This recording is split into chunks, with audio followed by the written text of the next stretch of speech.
Do you know Andrew Klavan, or Klavan? I didn't know about him until a few weeks ago when I watched an interview with him and Curtis Yarvin, aka Mencius Moldbug, who is a philosopher, I guess. He's a neo reactionary, but I enjoy his writing even though I distance myself officially from his political views. Anyways, Andrew Klavan is some type of commentator, I guess, and an author. He is part of the Daily Wire experience or whatever. And he is mainly talking about culture, which is a subject matter that I'm also incredibly interested in. And I have seen that he posted a video where he ranks the greatest movies of all time. So I thought, why not react to this guy? He's a Christian conservative. I am probably a classic secular libertarian, liberal, something like that. But let's see if we can agree on cinema. Let's go. Hey, it's Andrew Klavan. You may remember if you watched these videos a few weeks ago, we did one where the internet delivered something like the 24 or 25 top novels, and I then ranked them on a rating that goes from S, which I guess is supreme, superior. Somebody said S instead of A, and then get A, B, C, D, no E, because there are no E's in Klavan, and then F. And that's what I will do. I'm going to rank what the internet says are the top 24, 25 movies, and I will tell you where. I also don't understand this rating system, but I get that the things that are the highest are like the best. So that's what I'm going to base my ranking on. Also, it's great that he already edited this entire, from S to F tier and so on, so I don't have to do that. Where they belong, because when I say it, we know it's true. I'm not just a machine. This is brought to you by ExpressVPN. That's ExpressVPN.com/Andrew Klavan Show to get 3 extra months free. It will protect your data. All right, let's find out what the internet says are the best movies ever. Are these movies being sent to me in the ranking of the internet? Like the first one will be there first? They're in no particular order. Okay. Number one, The Godfather, 1972, directed by Francis Ford Coppola. One of the great American movies, not just one of the great American movies, but possibly the last truly great American movies. Now, I don't use the word great easily. I mean, to me, a great film is a top tier film. This is an S, and absolutely in the top tier of movies. There's nothing else quite like it. It is, it's a myth. It's not an actual. If you want to see Goodfellas, you want to see the real mob. That's what they look like. The Godfather is a myth, but it is a myth, a brilliant myth with an actual thematic line about how good and evil are sort of turned upside down. It is. Yeah. I agree it's a masterpiece. I agree that it's a myth and not the real deal, like the real mob. And yes, you should probably watch Goodfellas if you want to see that. But honestly, even though The Godfather is so great, I don't like it that much. And I honestly think it's not an S tier for me, because for me, an S tier has to be something that actualizes all the potentials of cinema, and that's not really The Godfather. The Godfather is just brilliant and so on, but I don't think that it completely transcends what is normally understood to be cinema. I think it's just a great example of cinema. It reaches the height of cinematic potential, but it doesn't really transcend it, in my opinion. So I wouldn't put it on to the S tier. I would put it onto the A tier. But I pretty much agree with everything else he has said so far. It's absolutely terrific, and of course. Except that it's one of the last great American movies. I mean, there are so many incredible American movies that came out after this one. I mean, again, he already mentioned Goodfellas, so I don't really know what he's talking about there. Probably that he's a conservative, and yes. Of course, it launched a million stars because all the acting in it is great. That's an S film. Casablanca, 1942, directed by Michael Curtis, but really just directed by itself, Humphrey Bogart and Ingrid Bergman. That is the best American film ever made. There is no Completely disagree with that. Citizen Kane is better. other one. Anybody who says it's Citizen Kane doesn't know anything about movies. They only know that they don't like conservative people. Casablanca. No, I do know things about movies, and I do not dislike conservative people. I dislike the idea of conservatism in the sense that conservatism means basically, as far as I understand it, or as far as it is usually defined, that you want to go back to some old place. I think that that's an ideology. I think that this old place that you think about as a conservative is probably really a myth and not anything that really existed. And that's exactly why Citizen Kane is so great, because Citizen Kane is all about the myths. I'm speaking with the terminology of Roland Barthes here, the myth as a narrative, as a way to speak, and how we construct those narratives, and how those narratives are pretty much always bullshit that we tell ourselves. And I think conservatism is pretty much based on those quasi bullshit narratives.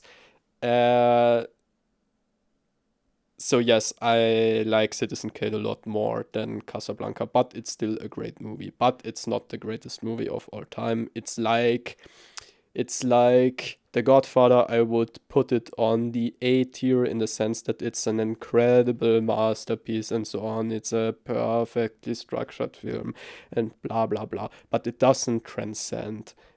Yes. Blanca is the greatest film ever made, and kind of a miraculous film. Greatest American film ever made. It is kind of a miraculous film because they hardly knew what they were doing as they wrote it. They didn't know where it was going to end. They didn't tell Ingrid Bergman what the end of it would be. She hardly knew how to act the part. But everybody in it is perfectly cast. Everybody in it is brilliant, and it breaks your heart. And it's elevating. It's a wonderfully elevating movie without being false, without being idealistic. It's an actual cynical look at mankind and shows that mankind can rise above itself and do something beautiful. It's a great film. I completely agree with everything he just said. Shawshank Redemption. I'm going to get killed for this. Overrated film, directed by Frank Darabont. Not a bad movie. I agree that it's overrated, and I agree that it's not a bad film, what he is about to say. Not at all a bad movie. I don't want to say it's a bad movie. I just think it's a false, kind of silly movie. The story on which it's based, which is something about Rita Hayworth, the Shawshank, something in Rita Hayworth. That's a very harsh story, full of terrible stuff. Stephen King, obviously.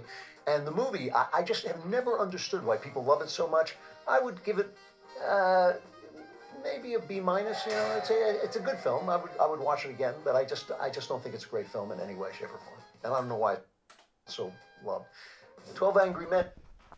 Yes, I agree with that rating. Actually, I would also put it on B. I think it has some incredible moments. I mean, come on, the side story of this old guy who cannot live outside of the prison anymore and kills himself and so on. That's great.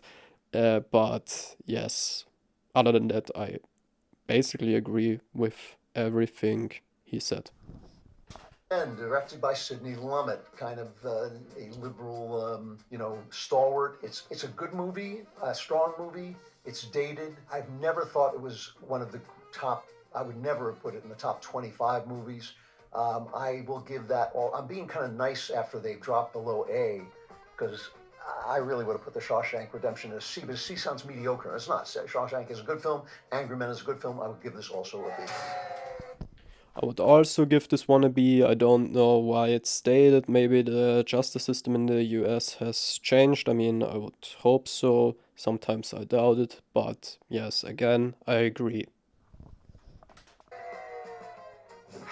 Star Wars. Episode 5, The Empire Strikes Back. This is the second in the first trilogy, if I'm correct, right? It's the second in the first trilogy. All right. Not a big Star Wars fan either. And I'll tell you why. Star Wars is a film that comes along at the end of the great period of American films. It is the film that turns American films into should I say, spectacles. It, You know what? I completely agree with that, even though we saw a return of the great independent art house, whatever movement of the 60s and 70s, I think, in the 90s in America with the 90s independent cinema.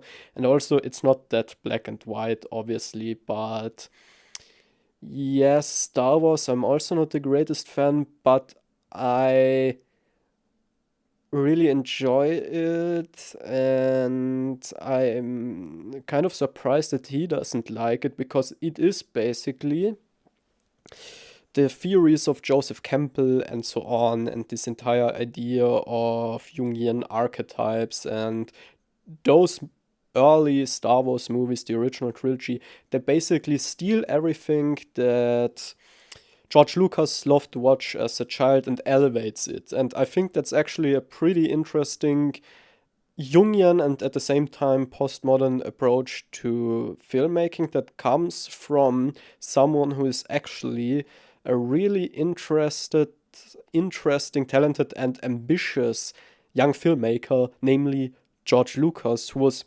coming from the underground experimental cinema movement and so on. And it was said often, I think, that uh, because of the incredible success of Star Wars, we lost George Lucas as an interesting avant garde experimental filmmaker. And I think that's totally correct. I wish that Star Wars wasn't that gigantic hit, and I wish that George Lucas would have made more interesting movies after Star Wars, and I think he sort of did not, and probably the gigantic success of Star Wars is to blame to some extent for that.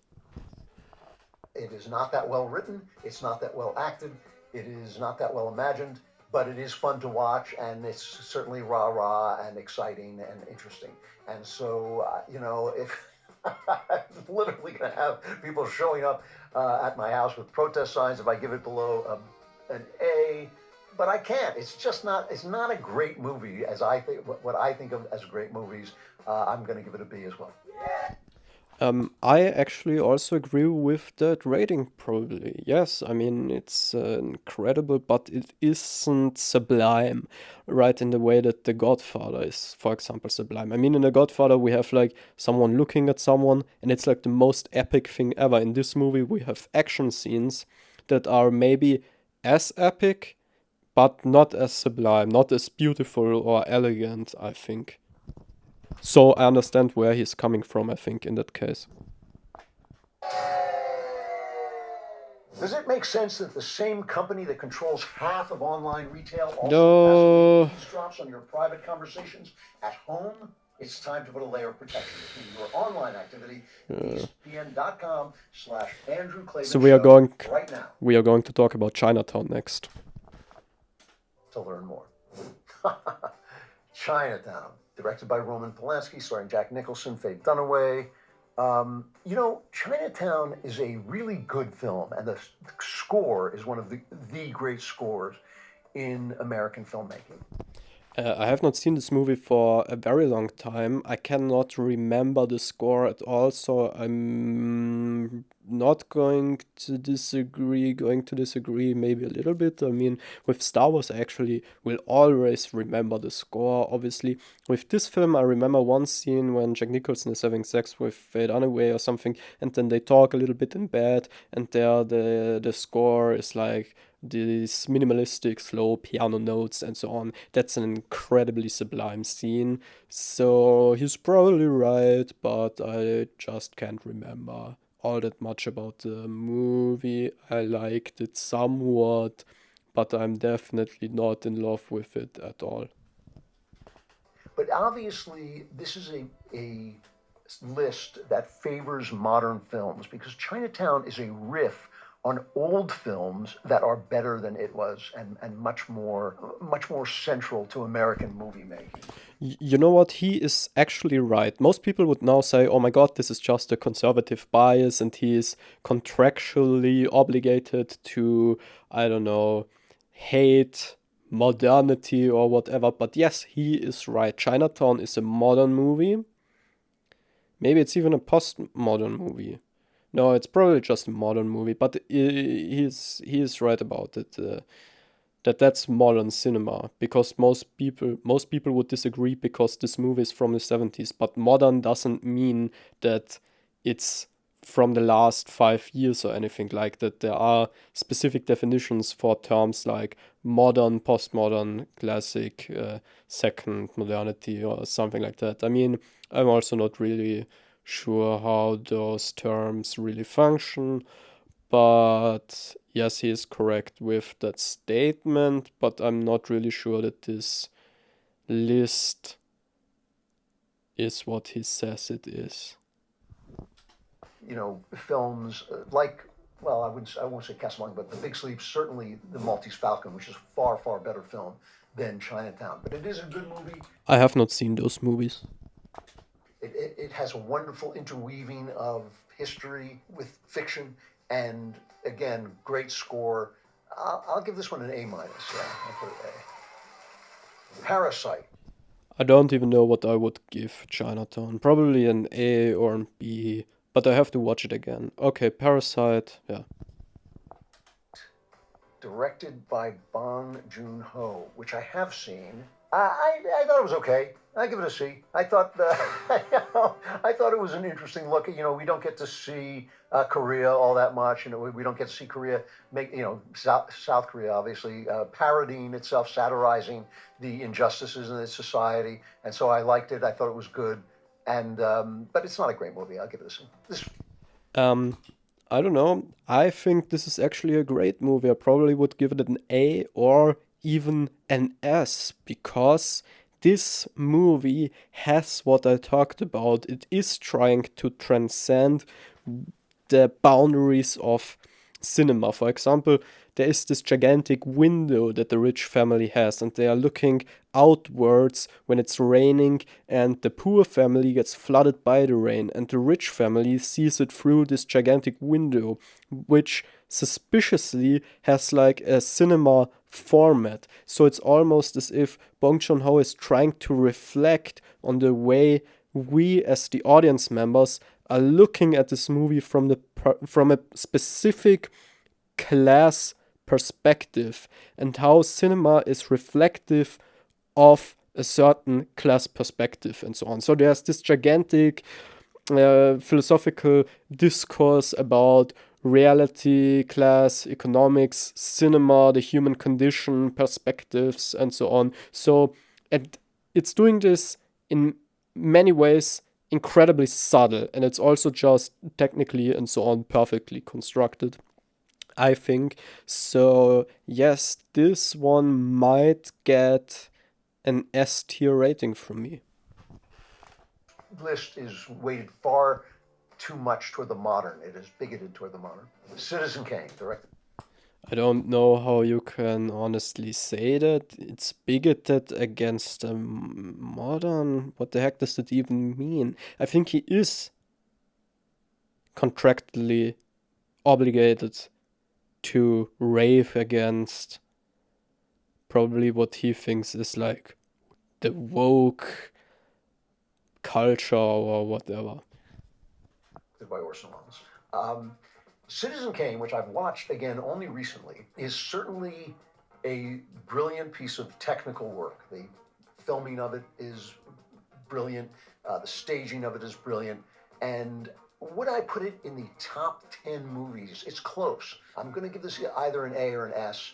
I would just barely put it in the top 10 movies because of the performances. The script is what gets touted and praised so much, but go back and watch it. You don't really know what is wrong with Kane. You don't know why he is being beleaguered and belabored so much.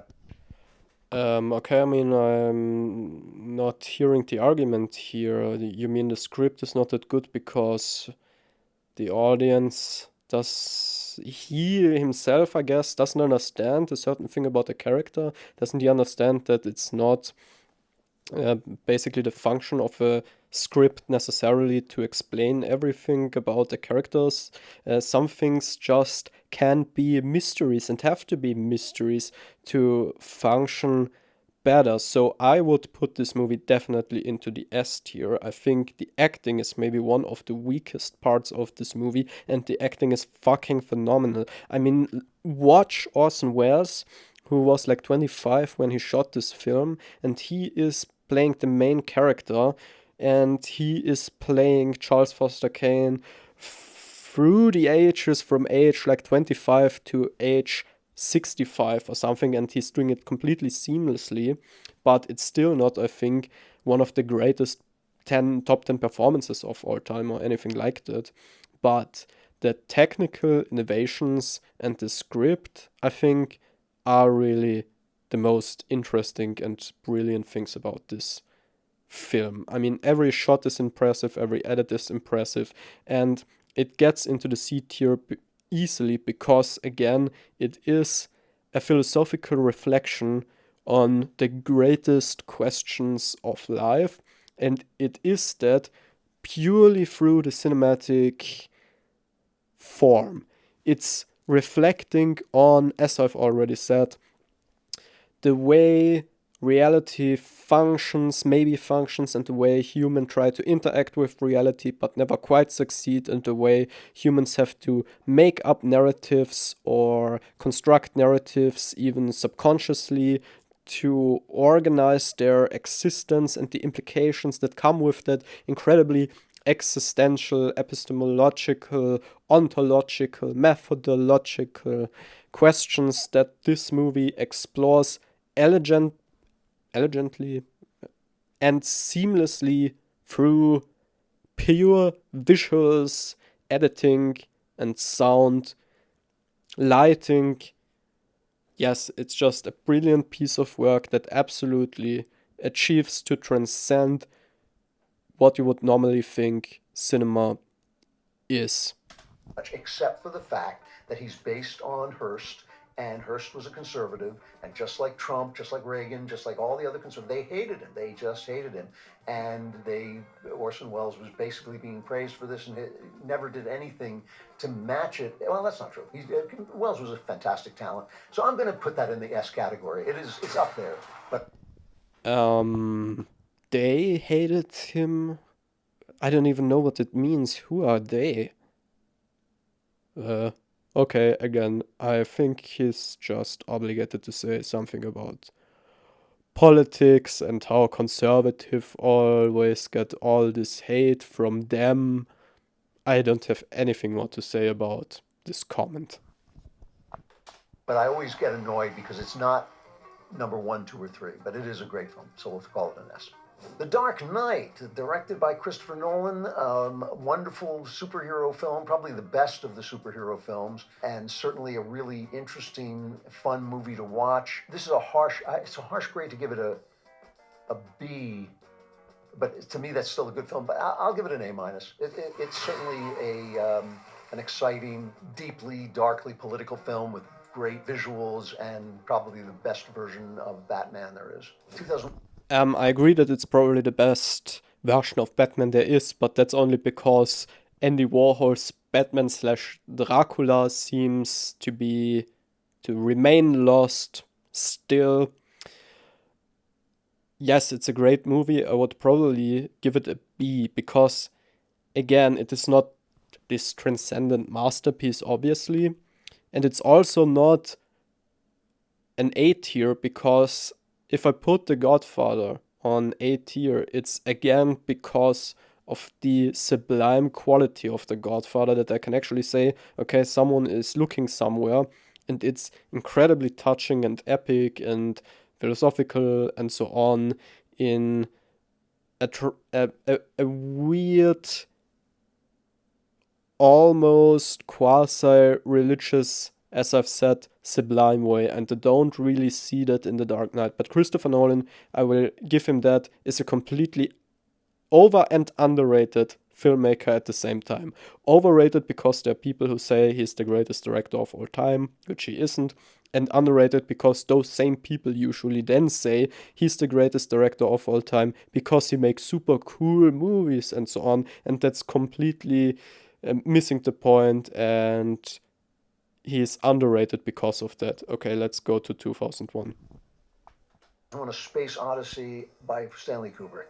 C, do I even want to give it a C? Much, much overrated film. Good ideas in it, interesting ideas, but so slow that by the time it ends, you're hoping Hal will just kill everybody. It was Yeah, boo hoo hoo, it's slow. Maybe he has just attention deficiency because of social media and TikTok and so on. No, this movie is absolutely not too slow. I don't think that there's a single shot that's too long in this movie. It is just an epic movie that has an incredible speed in its storytelling. I mean, this movie shows the entire history of humanity from an ape inventing the first weapon out of a bone to the future of humanity in space with AI, communication, and space travel and all of that shit. And it tells this entire evolution in an edit. So, not even in one shot, but in the space, in the non space, between two shots. And it does this so elegantly, so artistically. Kubrick cuts from the close up of a bone flying through the air to a spaceship in space.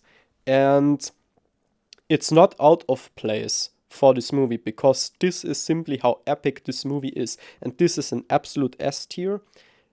And again, it transcends cinema. It's an philosophical reflection on all of those big themes. For example, this movie starts off with a 5-minute shot of nothing, just a black screen, and you hear experimental music by, I think he's called Georgi something. He's like a Austrian experimental composer or something. I love his music, but I don't know how to pronounce his name exactly.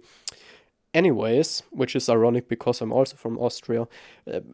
Anyways, that's probably one of his big issues. Oh my god, 5 minutes of nothing, it's experimental, I don't understand it, and so on. No, what is shown here is the black monolith of 2001: A Space Odyssey. What Kubrick is trying to say is that cinema itself can be this monolith if it transcends, if it is pushed above the boundaries of cinema. And in the book by Arthur C. Clarke, I think it was written, the monolith is transparent, but Kubrick wanted to have a completely black monolith. Why? Because that's how a screen looks before you watch anything on it. It's this pure potential, like in the Deleuze-Guattarian philosophy. It's a body without organs, maybe. It's this pure condensed potential, a pure body without organization, and from that, everything is possible. From that, a primitive ape can become a modern human being flying through space and transcending like the astronaut in the end of the movie. So I think he's completely wrong about it. I think it is objectively in a sense that I'm not going to explain in this video, but maybe in another one. If this video gets enough likes and people like and subscribe, then I'll make a movie explaining how art can be viewed objectively and so on. Anyways, he's wrong about it. It's S tier. Moving on. Outed for the genius of its insights. I don't find it that way at all. I think Stanley Kubrick, who started out as a great director with films like Paths of Glory and I think it's Two Wrote Together he made. Started out as a great director. Then he took himself seriously, and I never thought he made as good a film as people said he did. I'm giving this a D. I don't think it's that good a film. Moonlight, I mean, it's not. It's fine. It's good acting. Interesting little subject of what it's like to be a gay guy in the Black Hood. I mean, that's kind of a weird little interesting subject. Such a sliver of a tiny little film. For the acting, I'll give it a C. It's SABC. Yeah, so I'll give it a C. I don't even think that the acting is all that spectacular. I mean, it's a really good movie. I would probably also give it the same rating. And there is some bad acting in this movie. There's some bad acting in this movie, and the people who put it on the list, especially on the list of Sight and Sound, the new one, those are also some bad actors in my opinion. And I think this is a point where me and this guy, however he's called, probably completely agree. Yes. But, come on. Alien. Well, certainly one of the great horror movies ever made. Certainly as great as any horror movie. Not as great as any horror movie, but certainly in the top tier of great horror movies. Great for its story, wonderful for its set design. Its set design is unlike anything. Terrific for its sexual anxiety. I'll give it a B, and that's high for me for a film like that. But it is a good one, and it's how can I put it? It's kind of essential to that genre. So yeah, I'll give it a City Light. I absolutely agree with everything he just said, and also the last time I watched it, for the first time maybe that I've ever watched it, I was absolutely on the edge of my seat for the entire running time of this movie. So I think that I finally got the rhythm of it. And that's one of the most important things to understand in a movie. It's not to understand something about the plot or a metaphor or something, but to get the rhythm of it, like with a piece of music. It's directed by Charles Chaplin. I think Chaplin is hilarious, and I think City Lights is wonderful. Really just balancing it between an A and an S. Chaplin is one of the few people who remains funny. Humor dates in a way that drama doesn't for some reason, but Chaplin just doesn't. He's just funny. The guy was, my father was a comedian. He used to say, funny is funny, and Chaplin was funny. Let's put it up there. It's a S. It's an S because if we lost it, we would have lost something classic. So that puts it in the S category. It has been such a long time since I've watched it, so I'll probably put it on an A maybe. I can't really see it being on the S tier, but anyways, I'm sure it's great.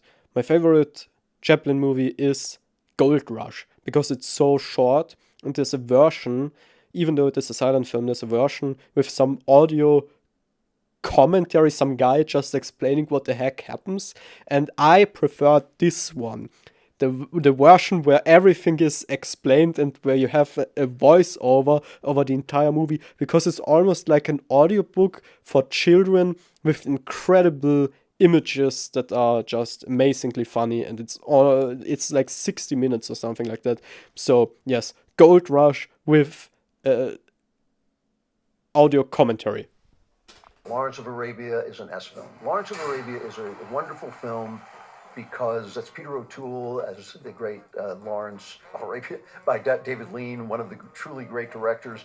What it is it is the movement from the old days when epics were epic to a new day when epics became romantic. So it's an epic. It has wonderful action sequences, brilliant cinematography, but it's an inward film. It's a film about the inner man. And it's not true, but it's a film about the inner man. He's trying to get at something about Lawrence. He's trying to get at why, Lawrence was not just a gay, but he was he was involved in the sadomasochistic scene, and it kind of hints at that, but it puts it as part of the story and part of his engagement with violence. It's a deep film, and that's really rare. I mean, most films, even great films, are not always deep. I wouldn't call Casablanca a deep film. It's just a film of great feeling. But Lawrence of Arabia is a deep film and a deep look at an important, complex man. So let's put that in the S category too. I completely agree with everything he said, except I would put it into the A tier. It's still an incredible masterpiece. Pulp Fiction, another overrated film directed by Quentin Tarantino. It's too long. It goes off into this weird Tarantino fascination with people dressed in leather doing gay S&M stuff. It's good. I'll give it a B. It is overrated in the same sense that Christopher Nolan is overrated, but it's also really a masterpiece, and I probably have to put it into the A category.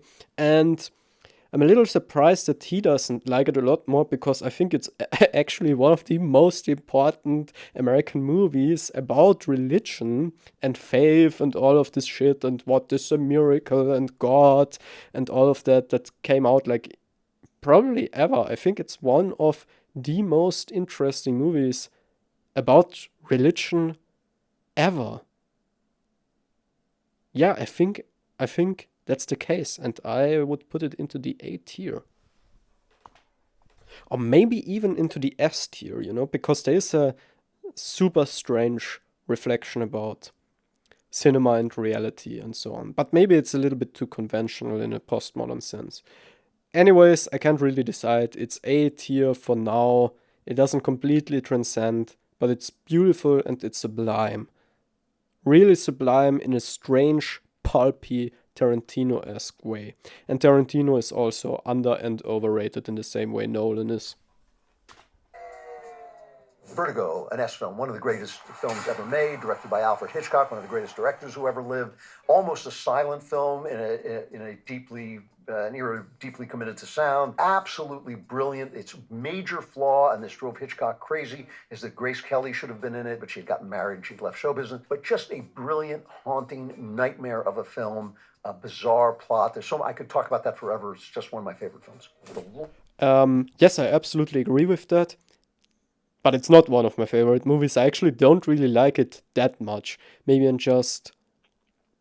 I don't know what it is. I have talked about this movie in class, in at university and so on, and I showed this film, and nobody really liked it that much from the students. But then when I talked with them about the movie, they all seemed to enjoy my explanation of the film and my analysis and so on a lot more than the actual movie. And I think I have the same problem. I like my analysis of the movie better than the actual movie.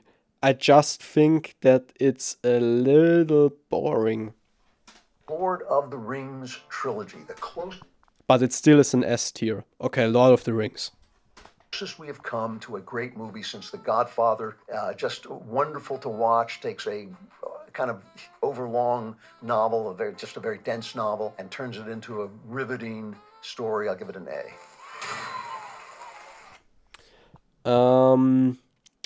I have a troubling and troubled relationship with the Lord of the Rings movies. Okay, Peter Jackson is fundamentally a trash filmmaker. He's interested in trash and camp, and it fits with this trilogy to some extent. But when he has to get emotional into serious, gigantic, deep emotions and so on, it just doesn't work anymore. Can you remember one of the last scenes in the third Lord of the Rings movies? I watched this scene separately from the rest of the films, and it was the first time that I realized, man, there are some serious flaws about the Lord of the Rings movies because of Peter Jackson's love of camp and trash, which is fundamentally what he's all about. He's not about epic, he's not about drama, he's not about anything like that. He's about trash and camp. That's what he is good at, and that's what he has always made. And in this scene that I'm talking about, it's when Frodo and Sam, they have achieved the impossible task of throwing a ring into the fire, and then they think they are going to die, but then they get rescued by these eagles and so on, and then they are lying in bed, and then everybody comes in and they're all dressed up well. Everything is completely overlit. It's like in slow motion. There's like this music over it. And then everybody comes into the room to Frodo. The other hobbits and Frodo jump around on the bed. Gandalf comes in and laughs like this. Ah ha ha ha. And it is like a David Lynch nightmare scene. Watch this scene separated from the rest of the movies. It is a David Lynch-esque nightmare scene. And it is really creepy and really disturbing. And it doesn't work at all. And I think that's the main issue that I have with The Lord of the Rings. But again, if you want to see a full episode on The Lord of the Rings, write it down in the comments below. Like and subscribe. Yeah. Inception. Christopher Nolan. It's a it doesn't really make sense. It's like it's good. It's interesting. I don't want to give it a C. I give it a B minus because it's a good film. I liked watching it. It's not a great.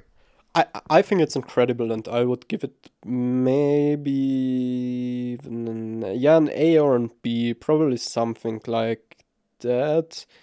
It definitely has S tier qualities. It definitely has S tier qualities. Maybe I have to watch it again. But I just think, oh man, I just understood that I have made gigantic mistakes in my rating. Maybe Inception is as good as Parasite. Maybe that's the case. And then either I would have to put Inception into S tier, or Parasite should not be in S tier. I don't know it anymore, guys. It's too late for me to think. Great one. Psycho. This is sometimes recently the Hollywood Reporter, Variety, named it the greatest film ever made. It is not, but it is as great a film as has been made. Another Hitchcock film, transformed the movies. The slasher genre, unfortunately, comes out of it, but it is that the first 45 minutes of it are as good as anything on screen, deeply psychological, deeply insightful, terrifying. The shower scene is as great as anybody says it is, but also just a sad movie because Anthony Perkins turns in a performance for the ages. Never did anything like it again, but it's just a brilliant, brilliant performance.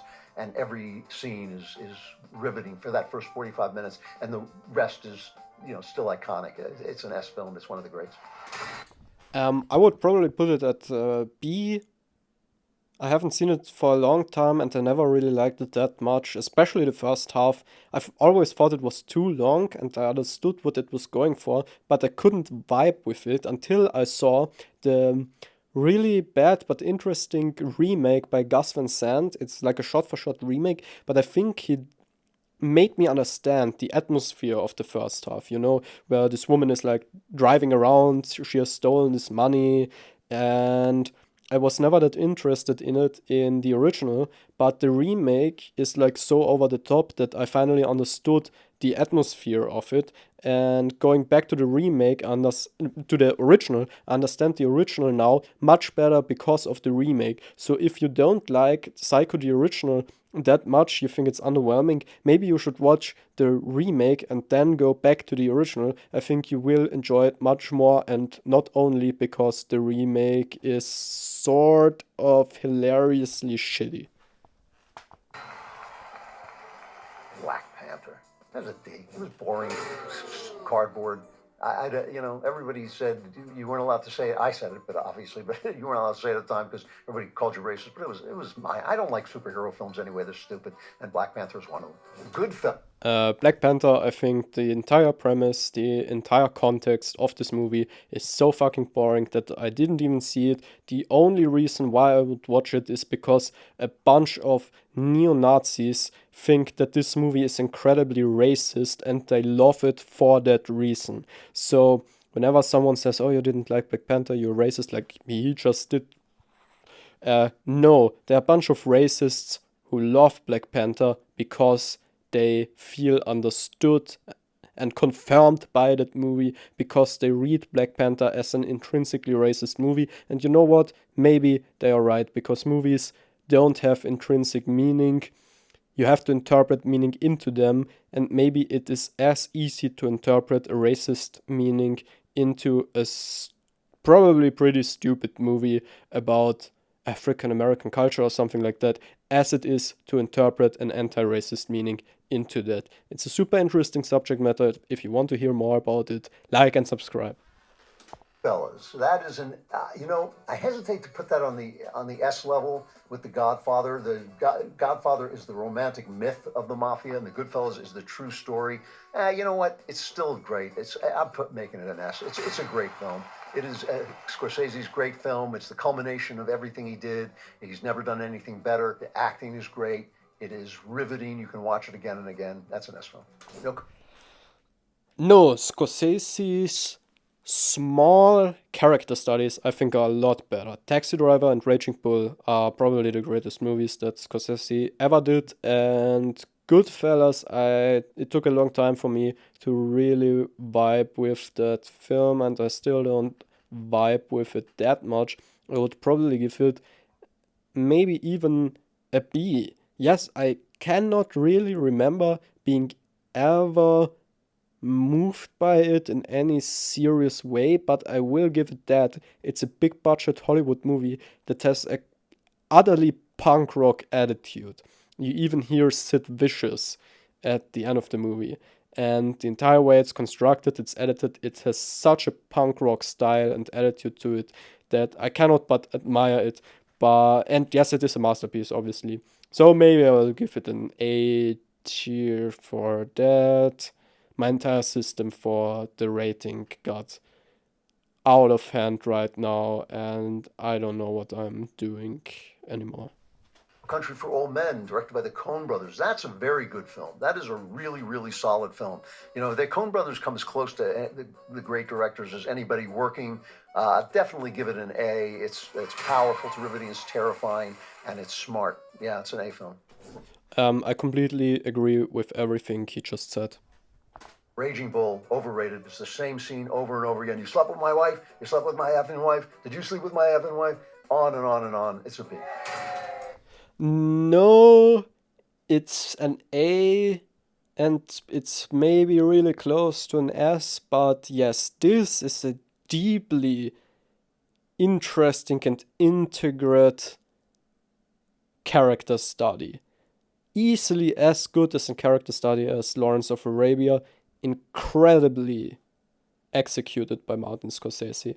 I mean, he moves from verite-like, fly on the wall realism to hyper stylized operatic fight scenes completely elegantly and seamlessly.